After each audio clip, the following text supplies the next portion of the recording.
Hey guys, welcome back to the channel. In my last video I talked about, or actually my last short video, I talked about the fuel injection hoses on the top of the injectors of the V8, and because it was a short video I couldn't really get a lot of information out, but I thought I'd shoot you know, not a long video, but a few other details I wanted to show you guys of when you're changing these out, and they're relatively easy to do, and it's something that you should really check, especially on these V8 Mercedes with the injectors on the top and those little short hoses. But anyway, I'll show you. And this is Timmy, and I'm putting him in the video because my son wanted to see him, and as some of you know, my son's in South Korea and he misses him, and so this is Timmy. All right, so let me show you more about the car and get you in closer. Okay, for those of you who didn't see my short little video I posted in the week, I came out here one morning and fired up the car, and I could smell a distinct smell of gas, and shut the car off, took the air housing off, you know, the air filter housing, and I could see this injector here. Let me see if you can get this guy here. There's a clamp at the bottom, clamp at the top, obviously, and there was some weeping around there, a little fuel coming out, and also this one as well, I believe it was. So obviously the risk of that occurring on any of these injector heads at the top here is fuel going onto the hot engine, and worst case scenario starting a fire. It has happened in the past, you know, these cars have been lost for that by that very kind of thing. So little preventative maintenance, and with this big air cleaner on the top here, these hoses are pretty hidden underneath here, and something that can get ignored or forgotten and what have you. So I ended up, let me show you the clamps that I purchased, and the different types of clamps. I do have, that's a job that you can scold me on, I do still have a few of these, what we call in England Jubilee type clips, hose clamps. They're the incorrect ones, and these I am going through and replacing all. They're not on all of them, but there's several in here that I want to get rid of, and you'll see why. So this is what I call a Jubilee clamp clip, we used to call them in England, hose clamp here, and they've got these serrations here, and what ends up happening is that you can see here, starts really cutting into the hose there, see it, and can obviously lead to leaks and stuff, and it's just the incorrect one for these hoses. And these are obviously high pressure fuel injection hoses for the fuel injected cars. Now the ones that I have traditionally on the car is this kind of band clamp, the original type of band clamp, and these are fine obviously, and I'm reusing some of these because they're in good shape, and other ones that I think were almost at the end of their life because they were too squashed together and didn't seem like they were that great. I decided on replacing, and what I'm doing is I'm actually replacing all of the injector ones basically, and this is the replacement. It's by Norma, I think, the company that originally made the originals, I believe. I may be incorrect in that, but they're the proper high pressure fuel injection ones. This is zinc coated with a kind of a chromate finish, yellow chromate finish on it. They run around $3 a piece from Bellmetric. I got these, and I'll put a link in the comments to where you can get these.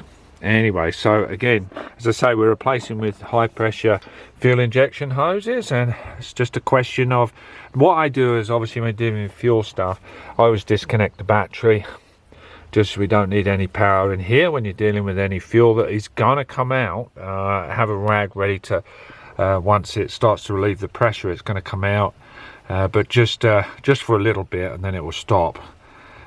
So then systematically work your way around, cutting the hoses using the originals as a guide. I'm reusing these original ones because they seem fine. I've replaced this little hose here between these two regulators.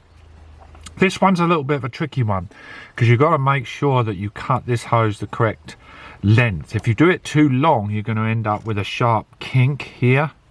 Okay, so really be careful to make sure that that kink is minimized. There's a very, very minor one there, but I worked it so it's got a nice opening there, so it doesn't kink and obstruct the fuel delivery. And also when you're putting these clamps on, make sure the orientation is in a way where if you need to retighten them later, you can get a wrench in. You know, you don't want them pointing in an area where you can't get the wrench, especially say someone like this one down here. Let me get my, see, I did it, so get my wrench in there so I can get a socket fairly easy on there, see, across this way. That gives you a nice access. So bear in mind where you're rotating these clamps to when you're doing it. They were a little short, so I've still got some coming in the mail. I've got about another 6 or 10. Replace the rest of these ones, and then a few to get rid of these Jubilee type clamps, and then replacing the hoses of where these Jubilee clips have damaged the hose there, you see. So it's just a little precautionary to make sure you avoid any risk of an engine fire. Just for reference, this is the injector. This is from Bellmetric. This is the SKU number there if you want to get the same ones. As I say, they come in zinc, or you have the gold coating on them as well. I just got the gold coating on them. Anyway, there you go. I think this job, along with, say, you're checking your valve clearances, would be a good job to do, because it's all in the same vicinity. In all the hoses, that kind of thing, valve adjustments, lubrication of all the throttle linkages as well, because it's the sort of thing that gets often neglected, and just a bit of preventative maintenance there.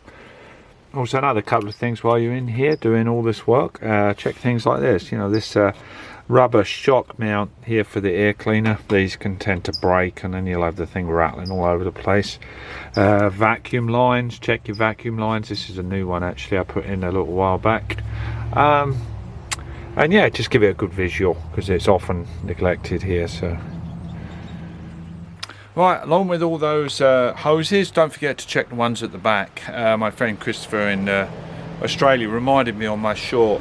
I've already done it, but check the hoses at the back, because if these are dried out and naffed up at the front, chances are the rear ones are as well. And also those little shock absorbers, I changed those as well, that hold the pump. Now let me get you in close, a better light. We've run into a little issue. Right, so replaced all the hoses, tightened all the clamps up, did all that business. I must confess, just to be totally honest, these hoses on this side, I had cut them just a smidge too long, and I went to put the air filter on and the air filter wouldn't go down. So make sure you cut your hoses to the right length. Probably okay to go a little on the shorter side, but don't go too long, because you won't get the blooming filter back on.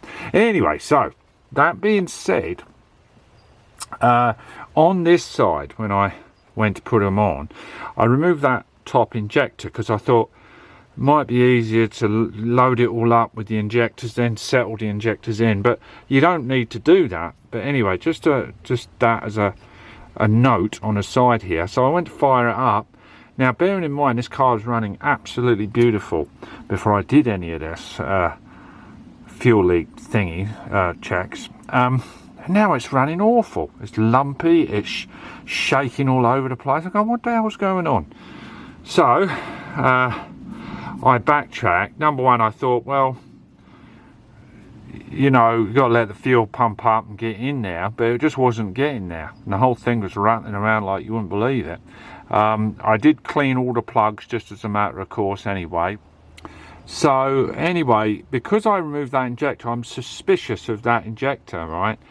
And I run the car up the road. I thought it might clear itself, but no, it was just running like crap. So I got this power probe checker, right, and basically I can apply power to those injectors. So I took off the terminals here, the connectors, and I can apply power to the individual injectors. And if you listen carefully here, you can hear them. You don't want to do it too much, just a little touch. This will tell you that you've got a good circuit, and then you press this button, right, and it will fire the injector. So I tested these three. Sure enough, that injector is not firing. So I do think I've got another injector kicking around here somewhere, so I'm going to have a look in my parts drawer. and see if I've got one. Otherwise I'm gonna have to replace that injector. So anyway, so we diagnosed it. I'm pretty sure that's it because it's not firing. So anyway, that is it from the front, and I will tell you how I get on with this because I'm going to finish this video because I want to get on with this and get it running, but I'll let you know that everything's fine. Now, just as one of my favourite shirts says, just one more thing. I told a little fib. You know, when I was doing the 380 SL seats, I haven't finished them fully yet, and I said I wasn't going to do any filming, but my friend Andreas wants me to do some filming.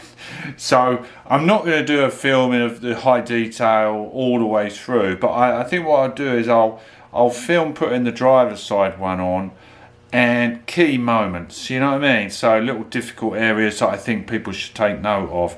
I've shot a few shorts about that very subject, and Andreas, my mate, wants to see it. So anyway, let me show you how the passenger side's coming on, and then you'll see in the next video me making note of all the little points I think you should take note of. So let's show you.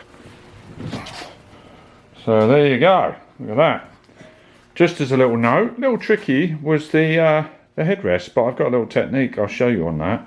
But it came out really nice. I'm very happy with it. Feels gorgeous. And so stay tuned for the next video, and I will give a little how-to that will complement some of the other really nice videos that other people have made. And another thing, obviously we've got the 6.3 sitting in here looking sorry for itself that we've got to get cracking on. As I said, we've had all these other projects that I wanted to complete, so I've had a clear run and get back on the 6.3. And what I thought I would do, because it's a wonderful opportunity in an upcoming video, in the next one or two I think I'll shoot it, as a kind of a buyer's guide for a 108, 109 in regards to looking out for rust prone areas.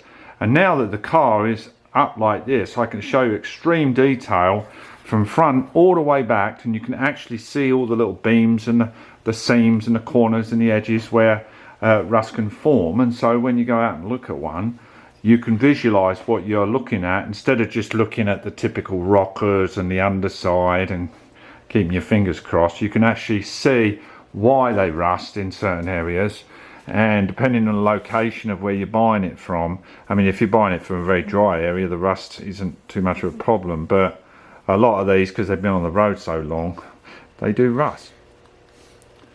Well guys, thanks for watching. Please stay tuned for the next video as I get back on the SL and do a few pointers that I think you'd like to see. So as you can see, the day's been really tiring for not just me, but for Timmy, and I think he needs to get some rest. Don't you think so, Tim? Timmy? He's a little deaf too, so please hit like, share, subscribe, and I'll see you in the next one. And maybe you'll see Timmy again once he's got over this really strenuous work day. All right, have a good one, guys. Ta-da. Bye-bye.